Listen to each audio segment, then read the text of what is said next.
تمہارا امتحان ہے. چاہے تمہارے سامنے کوئی مر جائے, کٹ جائے, قتل ہو جائے, ظلم کے ساتھ کوئی پکڑا جائے, مارا جائے, تم اپنے ایمان کے ساتھ اگر باقی رہتے ہو تو یہ اللہ کا وعدہ تمہارے ساتھ. ایمان کے ساتھ. کون سا ایمان؟ میں نے کہا ہے میرا رب, ہم نے کیا کہا ہے؟ ہمارا رب, اور پھر اس پر جمے رہ گئے, اس پر جمے رہ گئے. یہ ایمان کا ایسا حصہ میں تمہیں بتا رہا ہوں. حدیث پاک میں میرے آقا صلی اللہ علیہ وسلم فرماتے ہیں جس کے دل میں ایمان آ گیا پھر وہ کفر اور شرک سے اتنی نفرت کرتا ہے جیسے انگارے میں ہاتھ ڈالنے سے نفرت کرتا ہے. آگ کے تندور میں ہاتھ ڈالنا پسند کرتا ہے کوئی پسند کرتا ہے؟ آگ کے تندور میں ہاتھ ڈالنے کو جتنا ناپسند کرتے ہو, ایمان والا کفر اور شرک سے اتنا ہی بیزار رہتا ہے, اتنی ہی دور بھاگتا ہے. چاہے جیسے بھی حالات ہو. لوگوں کو آج پتہ نہیں کیا ہو گیا. میں تو اپنا میسج دے کر کے رہوں گا. قرآن کیا کہتا ہے؟ یا ایھا الذین آمنوا ادخلوا فی السلم کافہ, اے ایمان والو اسلام میں پورے کے پورے داخل ہو جاؤ. آدھا تیتر آدھا بٹیر نہیں ہونا چاہیے, جو وہ پورے ہو جاؤ. ان کو بھی راضی رکھیں گے, ان کو بھی راضی رکھیں گے, تھوڑا یہاں بھی لگا لیں گے, تھوڑا وہاں بھی لگا لیں گے. صبح ان کے پاس چلے جائیں گے, شام میں ان کے پاس چلے جائیں گے. پارٹی اس کے بغیر تو چلتی نہیں ہے. یہ بہت ساری جگہوں پر آج کے جو حالات ہیں, لوگوں نے یہ سمجھ رکھا ہے سیاست کرنا ہے, پالیٹکس کرنا ہے تو پھر سب کو راضی رکھنا ہے. ہم یہ نہیں کہتے کہ سب کو راضی نہ رکھو, راضی رکھو, لیکن اپنے خدا کو سب سے پہلے راضی کرو. اور اللہ بہتر جانتا ہے, اس کو تم راضی رکھو گے پوری دنیا کو اللہ تم سے راضی کرا دے گا. اس کے دستے قدرت میں ہے وہ بندوں کو راضی کرانا. ہزاروں نے لاکھوں کے دلوں کو مولا تمہاری طرف پھیر دے گا, بس اس کو راضی کرو. جب رب تبارک و تعالیٰ فضل فرمائے کسی پر تو بغیر کسی پرچار کے لوگوں کو اس کی طرف پھیر دیتا ہے. یہ میں نے پریکٹیکل اپنی لائف میں دیکھا. ان علاقوں میں میں گیا جہاں کا نام کبھی زندگی میں نہیں سنا, نہ کبھی پڑھا, نہ کسی اور سے سنا, بہار, بنگال, جھارکھنڈ یا اس کے علاوہ, لیکن دیکھ کر کے حیرت ہوتی ہے. وہ انجان لوگ جن سے ہمارا کبھی کوئی تعلق نہیں, گھنٹوں ہمارے استقبال میں راستہ تکتے کھڑے ہیں, اور دیکھتے ہی محبتوں کا وہ نظرانہ, محبتوں سے وہ ان کی آوازیں, ایسا لگتا ہے صدیوں پرانی ہماری کوئی ملاقات ہے. آج میں پہلی مرتبہ تمہارے علاقے میں آیا, یہ جوش و خروش, یہ جو محبتوں کے تحفے, جس طرح سے لوگوں کا یہ استقبال, یہ کس لیے ہے, کس لیے ہے؟ یہ ساری چیزیں دیکھ کر کے مجھے کبھی اجنبیت نہیں لگتی کہ ہم کوئی نئے لوگ ہیں. یہ محسوس کراتی ہے یہ محبت کہ برسوں پرانی کوئی محبت ہے. یہ محبت میری اپنی کمائی ہوئی نہیں ہے, نہ ہی میرے زبان کا کمال ہے, نہ ہی میرے کوئی جسم کا کمال ہے, نہ میرے علم کا کمال ہے. مولا کریم رب ذوالجلال جب چاہتا ہے کائنات کے چپے چپے کو کسی انسان کی طرف پھیر دیتا ہے. میں بات کر رہا ہوں تاجدار مدینہ کی, اور مولا نے سارے لوگوں کے ذہن و دماغ کو ہماری طرف پھیر دیا.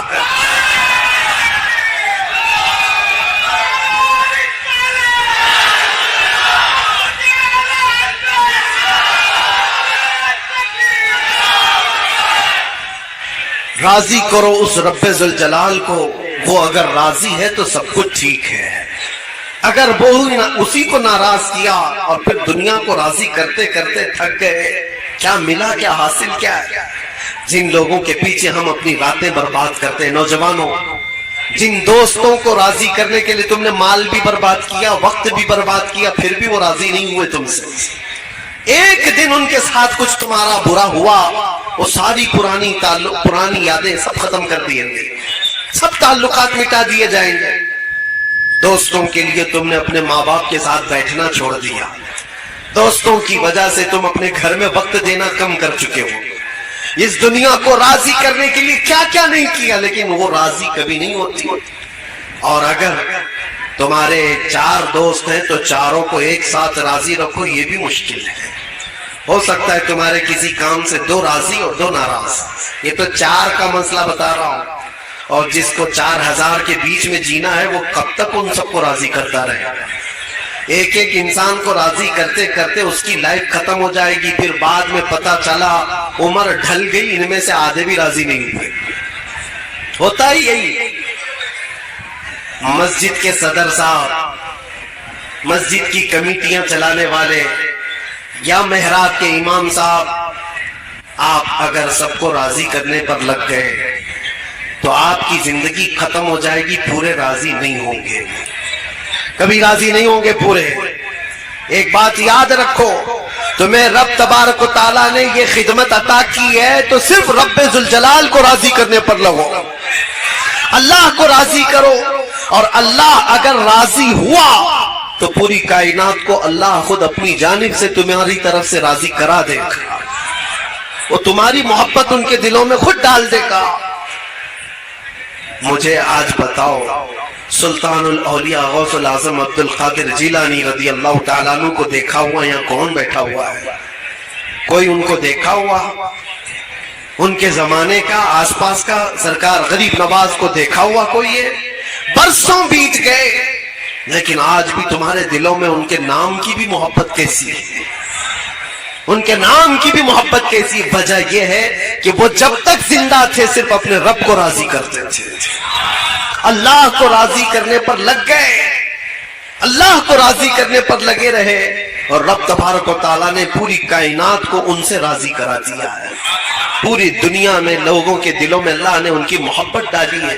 ایک بات بتاتا ہوں, اللہ تبارک و تعالیٰ کو بندہ راضی کرنے پر جب لگ جاتا ہے, اس کا بہت کچھ لٹ گیا ہو تو بھی اسے جیسے بظاہر کچھ چیزیں نقصان میں آ گئی, ہوتا ہے.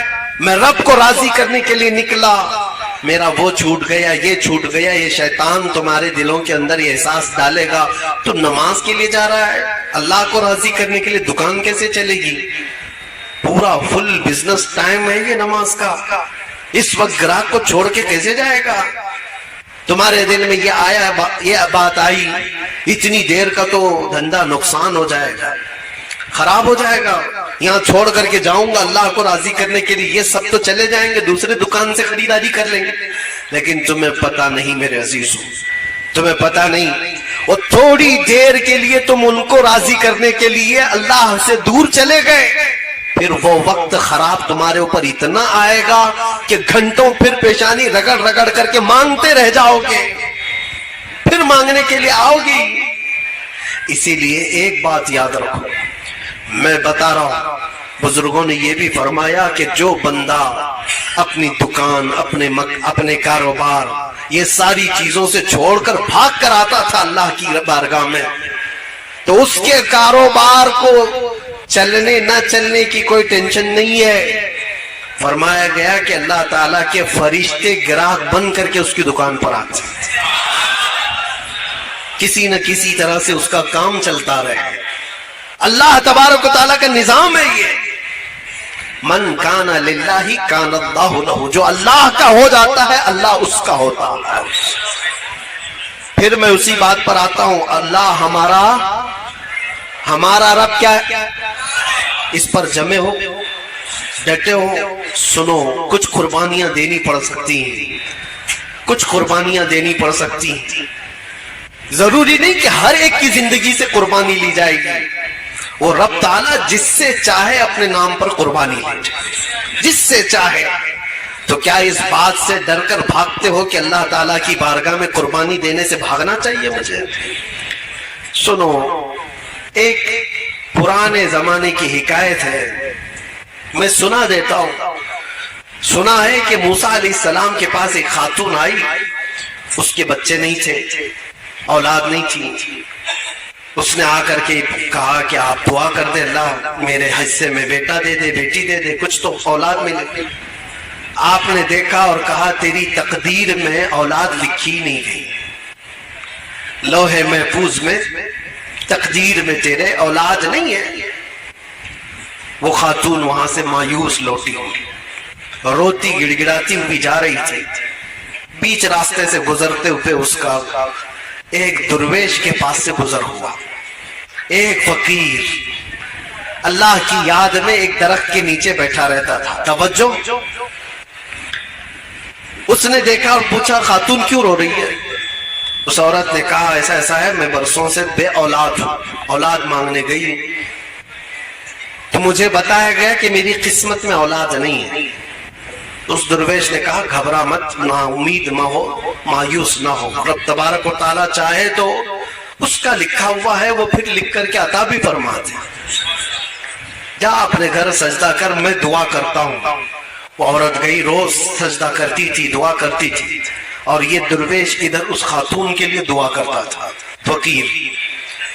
چند ہی دنوں کے بعد اس عورت کے گھر میں حمل کے آثار، اور چند دنوں کے بعد ایک خوبصورت بیٹا پیدا ہوا. خاتون کو بیٹا مل گیا، وہ خوشحال. تھوڑے دن اس کی تربیت کرتی ہے، چند دنوں کے بعد دوسرا بیٹا بھی ہوا، پھر چند سالوں کے بعد تیسرا بیٹا بھی ہوا، چوتھا بھی ہوا، پانچواں بھی ہوا، چھٹا بھی ہوا، ساتواں بھی ہوا. 7 بیٹے ہوئے. ایک دن حضرت موسیٰ وہاں سے گزر رہے تھے، دیکھا اس خاتون کو، پوچھا یہ کس کے بچے ہیں؟ عورت نے کہا میرے. تیرے؟ تو ہی وہ عورت ہے جو اولاد کے لیے شکایت لے کر آئی تھی. کہا میں ہی ہوں. کہا پھر کیسے آ گئے تیرے اولاد؟ کہا بس دعا ہے کسی بزرگ کی اور اللہ کی عطا ہے. اللہ جسے چاہے اولاد عطا کرے، جسے چاہے عطا کرے. موسیٰ علیہ السلام اللہ کریم کی بارگاہ میں عرض کرتے ہیں مولا میں نے جو دیکھا تھا وہ غلط تھا یا یہ عورت جھوٹ بول رہی ہے؟ رب تعالیٰ کی طرف سے جواب آیا کہ تم نے جو دیکھا تھا وہ بھی صحیح تھا، عورت جو بول رہی وہ بھی صحیح تھی. کیسے اس کو اولاد ہوئی؟ رب تبارک و تعالیٰ نے فرمایا کہ موسیٰ ایک چاقو لو اور ایک برتن لو اور جاؤ اپنی امت میں سے لوگوں کو پکار کر کہو اپنے جسم کا ایک ٹکڑا کاٹ کر کے اللہ کو دے دیں.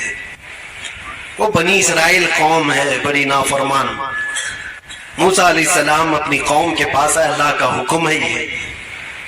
چاقو لے کر کے ایک تھال میں کہا کہ جسم کا ایک ٹکڑا کاٹ کر کے دے دیں. سب ادھر ادھر بھاگنے لگ گئے. آج یہ ٹکڑا مانگ رہے، کل کلیجہ مانگیں گے. جسم کاٹ کر کے دینے والے جگرے بہت کم لوگوں کے ہوتے ہیں، کون کرے گا؟ شام ہو رہی تھی، آپ کا گزر اسی درویش کے پاس سے ہو رہا تھا. اس درویش کے کانوں میں آواز پڑی تو وہ کھڑا ہو گیا. کہا اے اللہ کے نبی، کیا رب تعالیٰ نے جسم کا حصہ پوچھا ہے، ٹکڑا پوچھا ہے؟ ہاں. کلا یہ برتن دیجئے، اور چاقو بھی لے لیا، اور اس کے بعد جلدی سے کھڑے ہو کر ادھر سے کاٹا، ادھر سے کاٹا، ادھر سے کاٹا. جسم کے جگہ جگہ سے پوری تیز چاقو سے کاٹتے کاٹتے چھلنی کر دیا. ٹکڑے نکالتا گیا، پورا لہو لہان ہو گیا. موسیٰ علیہ السلام نے کہا ارے نادان، حکم ہوا ہے ایک ٹکڑا دینے کے لیے، جسم کا اتنے کیوں کاٹ دیا؟ کہا آپ نے یہ تو نہیں بتایا کہ رب کو میرے جسم کا کہاں کا حصہ چاہیے، کس جگہ کا حصہ چاہیے. میں سب نکال کر رکھ دیا ہوں تاکہ کوئی ٹکڑا تو اسے پسند آ گئے. یہ فنا اللہ کی بارگاہ میں جو فنا ہے، اللہ کا جو ہو گیا. تب رب تبارک و تعالیٰ نے فرمایا اے موسیٰ